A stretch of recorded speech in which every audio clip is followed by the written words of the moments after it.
Hello, I'm Natalie, and I am here with Justine today, and we're going to talk about how to share your breast milk in the community.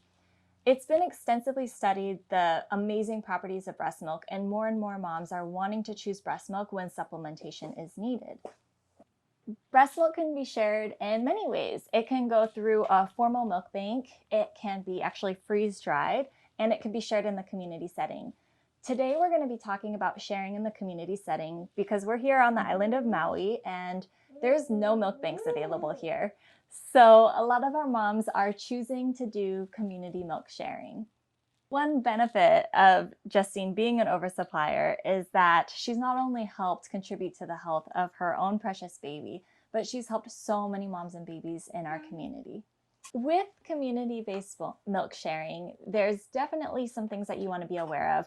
As the donor, there's much less risk than it is as the recipient. So as a recipient, you want to know the milk that you're getting for your baby, its source, where it's coming from, who the mom is. You don't just want to buy it on Craigslist. You don't actually ever want to buy it.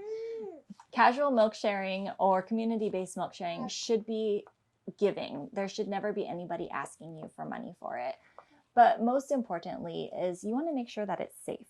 So there's a really awesome website. It's called eatsonfeets.org, and they have 4 pillars to safely sharing milk in the community. The first pillar to safe community-based milk sharing is informed consent, so that the parent has the choice to choose whether or not to accept donor milk from another mother. The second one is screening of the donor. You want to make sure that you are getting milk from someone who is healthy, who has a good lifestyle, no diseases, doesn't smoke or drink, anything like that. The third is that they're actually safely collecting and storing their breast milk. It's definitely a concern when you're taking milk from somebody else. And then the fourth is the decision to either pasteurize or use the milk fresh. So this website has a ton of information, very detailed, that if you're considering using donor milk, you can go to the website and see exactly everything you want to look for. Along with eatsonfeets.org, there's many Facebook groups, including Eats on Feets, that are specific to each state or area, as well as Human Milk for Human Babies. Ultimately, the decision to donate and to accept human milk is yours and yours alone as the parent. I am a very big fan of community-based milk sharing, but not every parent and not every lactation consultant agrees with me, and that's okay. We all have informed choice to choose what we want to do. If you're interested in more information on getting or donating human milk, definitely reach out to your local IBCLC. They'll be happy to help you.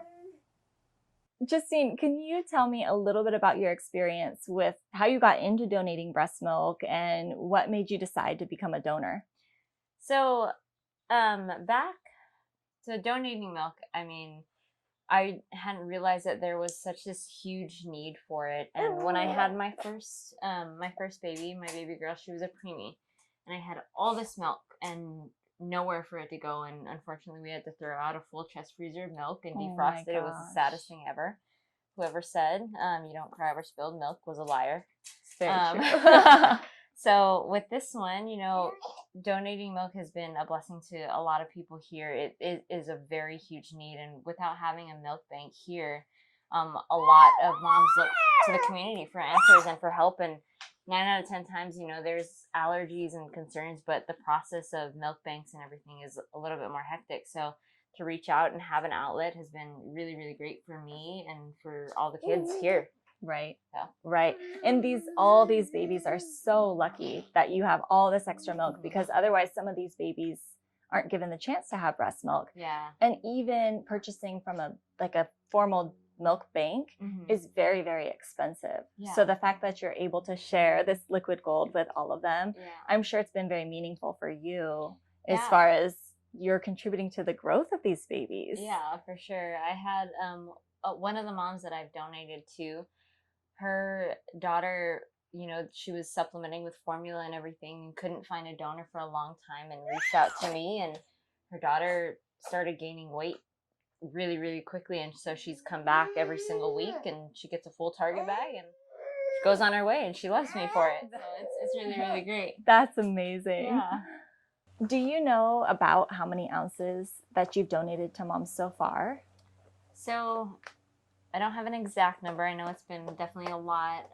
The first 3 months that I had him, I was producing probably about an additional 50 to 60 ounces per day over Wow. what he ate. So, Wow. and I've given away all of my milk all the way until about mid-January. So I would say easily over 1,000 to 2,000 ounces of milk, and I still have 3 freezers full. It's amazing. These moms are so lucky.